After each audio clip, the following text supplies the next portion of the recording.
பிரியமானவர்களே, எப்படி இருக்கிறீங்க? நல்லா இருக்கிறீங்களா? இன்றைக்கு என்ன ஆண்டவர் சொல்றார் அப்படின்னு நினைக்கிறீங்களா? யோபு 42:10 யோபு தன் சிநேகிதருக்காக வேண்டுதல் செய்தான். கர்த்தர் அவனுடைய சிறையிருப்பை மாற்றி அவன் இழந்து போனதையெல்லாம் 2 மடங்காய் திரும்ப கொடுத்தார். சிறையிருப்பு மாறுது.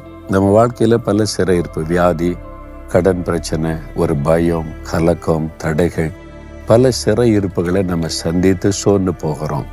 ஜெபிச்சு பார்க்குற ஒன்றும் நடக்க மாட்டேங்குது, உபவாசித்து பார்க்குற ஒன்றும் நடக்க மாட்டேங்குது, சிறையிருப்பே மாற மாட்டேங்குது, எவ்வளோ காலம் ஜெபிப்பதுன்னு சோர்ந்து போயிடும். அப்படி சோர்ந்து போனீங்களா? ஏதோ ஒரு சிறையிருப்பு உங்களை கலங்க பண்ணி கொண்டே இருக்குதா? என்ன பண்ணன்னு தெரியலன்னு கலங்குறீங்களா? யோபு சிறையிருப்பில் இருந்தார். வியாதி, நிந்தை, இழப்பு, அவமானம். கர்த்தர் அதை மாற்றி 2 மடங்கு ஆசீர்வதித்தாராம். அதுக்கு என்ன காரணம்? அவர் சிறையிருப்பில் வேதனையில கஷ்டத்தில் இருக்கும்போதே சிநேகிதருக்காக வேண்டுதல் செய்தார். யார் இந்த சிநேகிதர்கள்? தேவனை துக்கப்படுத்தினவங்க, ஆண்டவரை வேதனைப்படுத்தினவங்க. அவங்கள மன்னித்து ஆசீர்வதிங்கன்னு ஜெபிக்கிறாரு.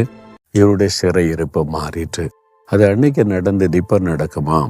நிறைய பேர் இந்த சாட்சியாட்ட சொல்லி இருக்கிறாங்க. ஒரு சகோதரி அவங்க சொன்னாங்க, இந்த லாக்டவுன் காலம் வந்ததில்ல, இந்த கொள்ளை நோய் காலம், அப்போ நிறைய பிரச்சனை. அவங்களுக்கு ஒரு பக்கம் வியாதி, எத்தனையோ வருஷமா தாக்கி கஷ்டப்படுறாங்க, செபிக்கிறாங்க, உபவாசிக்கிறாங்க, போக மாட்டேங்குது, மருத்துவத்திலே குணமாக மாட்டேங்குது. இன்னொரு பக்கம் கடன் பிரச்சனை, போதுமான வருமானம் இல்லை, நெருக்கம். ஒரு பக்கம் எதை எடுத்தாலும் தடை. ஏன் என் வாழ்க்கை எப்படி இருக்கலாம்? கலங்கினாங்க. பல முயற்சி எடுத்து பார்த்துட்டாங்க, ஜெபம், உபவாசம் என்று ஒன்று நடக்கலை.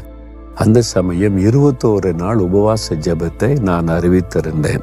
ஆண்டவர் சொல்லி 21 நாள் உபவாசம் பண்ணி தேசத்துக்காக, மற்றவங்களுக்காக நீங்க ஜெபிக்கணும்.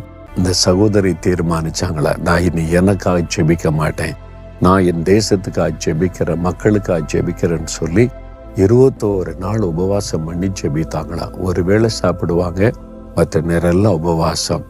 21 நாள் ஜெபம் முடியும் போது பார்த்தா வியாதி போய்விட்டது, தடைகள் மாறிவிட்டது, காரியம் வாய்க்கிறது, அவனுடைய வருமானத்துல பல மடங்கு பெருக்கம் வந்து விட்டது. பெரிய ஒரு ஆச்சரியமான மாற்றம், ஒரு பெரிய ஆச்சரியமான சாட்சி கடிதத்தை எழுதியிருந்தாங்க. எவ்வளவு பெரிய அற்புதம் பார்த்தீங்களா? வசனம் எவ்வளவு உண்மை உள்ளது பார்த்தீங்களா? நீங்க கூட உங்களுக்காக ஜெபித்து ஜெபித்து ஜெபித்து சோர்ந்து போயிட்டீங்களா? தேசத்துக்கு ஆட்சேபிங்க, மற்ற ஜனங்களுக்கு ஆட்சேபிங்க. நீங்க மற்றவங்களுடைய விடுதலைக்கு ஜெபித்து அவங்களுடைய சிறையிருப்ப மாறிவிடும். ஜெபிக்கிறீங்களா? இப்போவே ஜெபிக்கிறீங்களா? கூட வேலை பார்க்குறவங்க, உங்க கிராமத்தில் உள்ளவங்க, பட்டணத்தில் உள்ளவங்க, தெரிந்தவங்களை எத்தனை பேர் மதுபானத்துக்கு அடிமையா இருக்கிறாங்கல்ல, பாவத்துக்கு அடிமையா இருந்த குடும்பம்லாம் பாதிக்கப்படுதில்லை, அவங்களுக்காக ஜெபம் பண்ணுங்க. ஆண்டவரே, நான் எனக்காகவே இதுவரை ஜெபித்தேன், இப்போ நான் மற்றவங்களுக்காக ஜெபிக்கிறேன். எங்களுடைய கிராமம், எங்களுடைய பட்டணம், என் கூட வேலை பார்க்குறவங்க, ஆண்டவரே, பாவத்துக்கு அடிமைப்பட்டு கிடக்கிற என் ஜனம், அவங்களுடைய பாவத்தை மன்னிங்க, விடுதலை கொடுங்க, அந்த பாவ சாபத்திலிருந்து விடுதலையாக்கி ஆசீர்வதிங்க. என் தேசத்துல இந்த பாவ சாபெல்லாம் ஒளிந்து ஒரு பெரிய மாற்றம் வரட்டும். இயேசு கிறிஸ்துவின் நாமத்தில் ஜெபிக்கிறேன் பிதாவே. ஆமேன், ஆமேன்.